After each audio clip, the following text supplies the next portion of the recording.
noches, señor Gómez. Buenas noches. ¿Cuál es su primer comentario en relación al estudio o al informe de la UNOPS en relación al estudio de impacto ambiental? Aunque los términos son muy técnicos, se puede decir, se puede deducir de esto que el estudio era absolutamente superficial, mal hecho, o no es tanto así. Mire, la principal conclusión que se saca a partir de que hemos tomado conocimiento del informe de la UNOPS, que fue realizado por encargo del gobierno peruano, porque en diciembre del año pasado sacan dos resoluciones, la 397 que aprueba el Plan Complementario de Participación Ciudadana y la 398 que aprueba que se encargue a la UNOPS PENUMA para que revisen el estudio de impacto ambiental.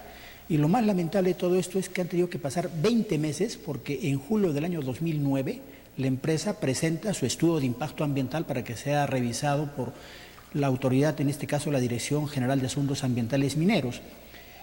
Es obligación del Ministerio de Energía y Minas detectar las deficiencias, omisiones, errores de este estudio de impacto ambiental. Ha tenido que ser un organismo externo, un organismo internacional que nos diga cuáles son los errores. Y la pregunta es, ¿y qué rol ha cumplido el Ministerio de Energía y Minas? Se supone que ellos han debido detectar estos errores para que la empresa pueda absolverlas, pero que no se ha hecho. Entonces ahí hay una negligencia en el ejercicio de las funciones de estas autoridades que, habiendo podido detectar estas omisiones, estas fallas del estudio de impacto ambiental, no lo hicieron y no han cumplido su función. En segundo lugar, conocidas las observaciones, han hecho lo más fácil, sacar una resolución, y está ahí la norma, dándole un plazo de 90 días para que la empresa absuelva estas observaciones. Pero hay temas de fondo que no van a poder ser absueltos en 90 días. Por ejemplo, se señala de que hay observaciones en lo que es el inventario que se ha hecho en flora, fauna, los muestreos en aire, por ejemplo, no son representativos. Se recomienda que se haga muestreos más representativos, y un estudio de impacto ambiental se hace por lo menos en un año. Y los 90 días no va a permitir que se levanten estas observaciones. Entonces lo que ha hecho es echar más combustible a la hoguera el Ministerio de Energía y Minas, y van a ser responsables si algo pasa. Bueno, pero para ser sinceros, digamos, o exactos, el Ministerio de Energía y Minas en ningún momento ha actuado como un ente imparcial, como un ente fiscalizador. Siempre hay la sensación de que siempre ha actuado como un agente, ¿no?, a favor de la empresa. Y esto no sé cómo está respaldado legalmente, es decir, ¿cuál es la función del Ministerio de Energía y Minas en casos como este legalmente? ¿Qué tendría que estar haciendo? Mire, estamos tocando ya temas de fondo, y estos temas de fondo tienen que ver con el Sistema Nacional de Evaluación de Impacto Ambiental, que es la Ley 27446, que señala que, primero, el titular del proyecto contrata a la empresa consultora que le hace el estudio de impacto ambiental, ¿no? Aquí lo correcto sería que el Estado le asigne qué empresa le hace, ¿no? Entonces, si yo contrato una empresa, obviamente esta empresa va a hacer un estudio de impacto ambiental a gusto del cliente, ¿no? En segundo lugar, el Ministerio de Energía y Minas es el promotor de las inversiones mineras, pero a su vez es el que revisa, el que fiscaliza la actividad minera. Entonces ahí se convierte en una especie de juez y parte. Y aquí lo más penoso y vergonzante es el rol inexistente que ha jugado el Ministerio del Ambiente. Tenemos un Ministerio del Ambiente. Pero no juega nada. Claro, pero debería jugar. Es más, tenemos un... Pero legalmente tiene el marco para jugar algo, ¿o es un ministerio decorativo?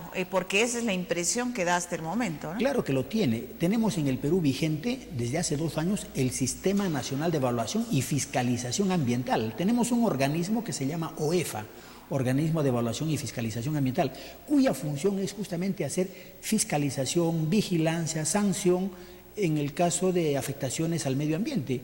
Preguntémonos qué iniciativas, qué sanciones han interpuesto. Yo sé que trabajan más de 400 personas en este organismo, y han colocado a una persona que está aquí en Arequipa que supuestamente está monitoreando los conflictos socioambientales que existen. Entonces es casi inexistente el rol que tiene el OEFA, el MINAM y el Sistema Nacional de Evaluación y Fiscalización Ambiental. De tal manera que hemos llegado a una situación donde hay un enfrentamiento cuando esto se ha podido prever. Han habido errores, efectivamente, que se han cometido por parte de la empresa Sauder, de parte de las autoridades, pero estamos frente a un conflicto socioambiental donde la opción de la población es que se retire la mina. Ahora, ya yendo al tema del informe de la UNOPS, ¿cuáles son las observaciones más gruesas a nivel, en términos generales, que hace, por ejemplo, respecto al agua, respecto a la contaminación en el aire, respecto a los impactos sociales? ¿Hay esos tres componentes mínimos en este estudio? Mire, ¿Qué se dice?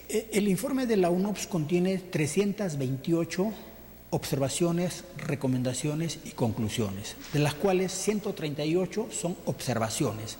Y las observaciones están referidas a los siguientes temas, ¿no?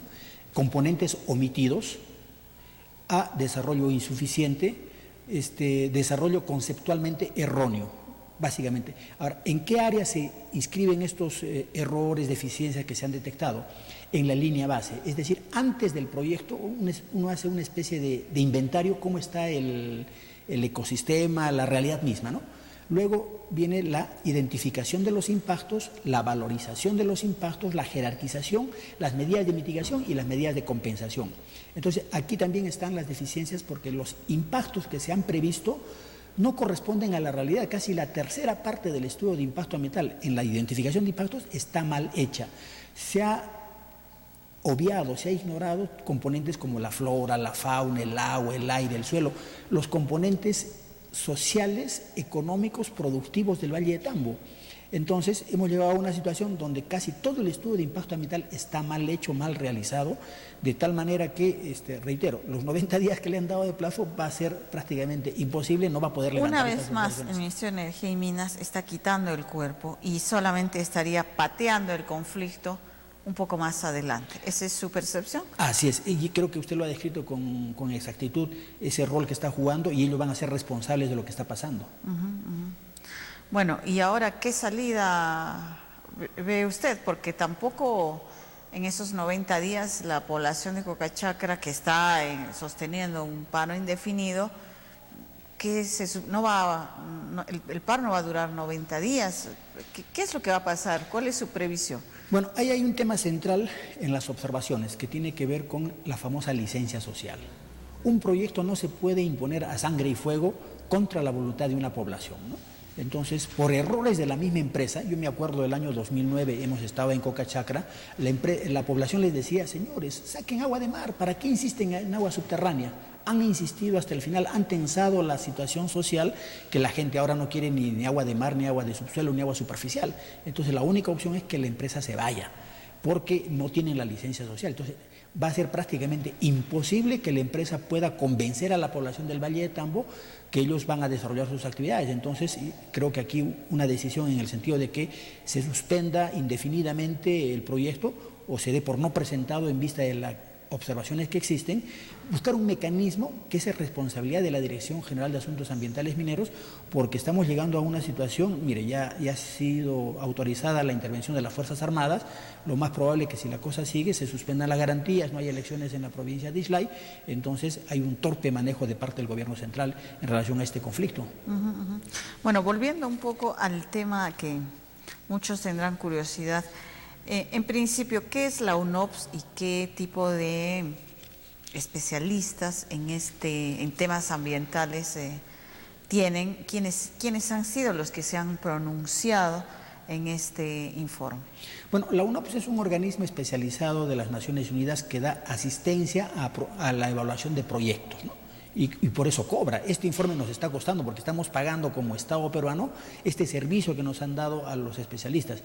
Son más o menos 15 personas que han participado y yo me he dado el trabajo de poner en internet el currículum de los más importantes y todos son pesos pesados en materia ambiental. ¿Y quiénes son? ¿No? ¿Son extranjeros todos? Hay extranjeros y nacionales. Es gente con amplia experiencia en realización de estudios de impacto ambiental, con altas calificaciones académicas. Entonces eso queda de duda cualquier subjetividad que pueda haber en la presentación del informe, ¿no? En segundo lugar, este informe ya hay antecedentes en Panamá, por ejemplo. Las Naciones Unidas también hizo un trabajo similar y recomendó que el proyecto no era viable. Entonces aquí lo que cabe es un pronunciamiento expreso de parte de las Naciones Unidas, porque no solamente se trata de lanzar el informe, sino que hay que explicar los alcances de este informe. Y hay aspectos que evidentemente, reitero, no van a poder ser subsanados, especialmente el tema de la licencia social. Claro.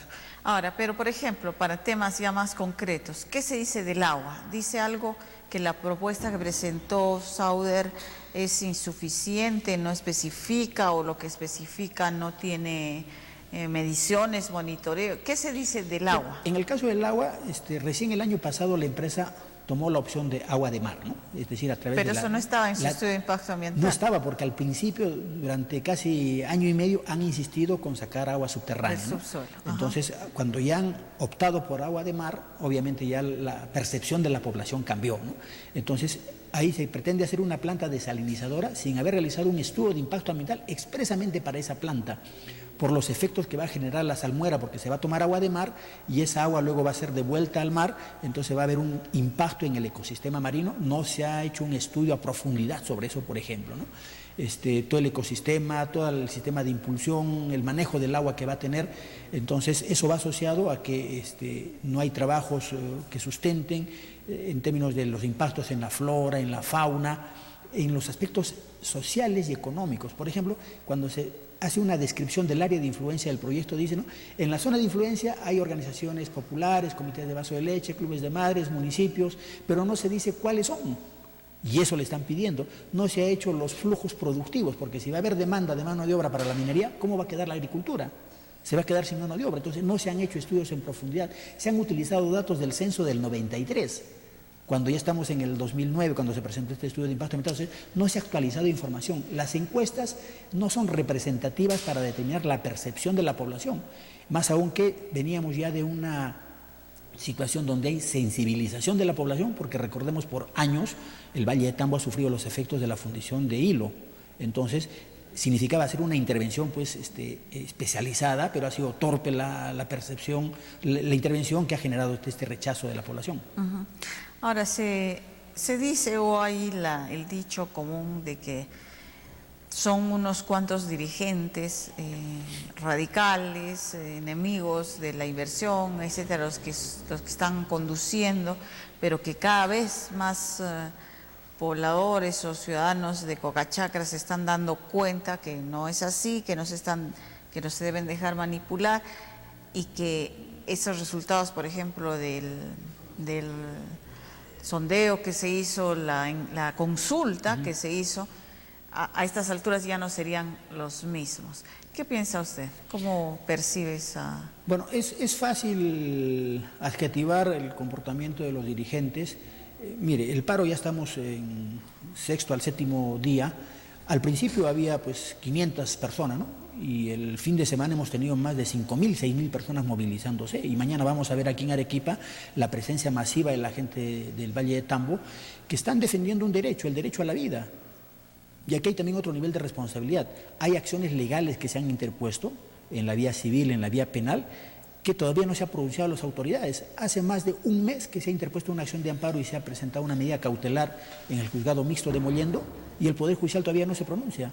Entonces, esto puede ayudar a resolver el conflicto si es que se pronuncia, según los argumentos que estamos manejando, a favor de la población.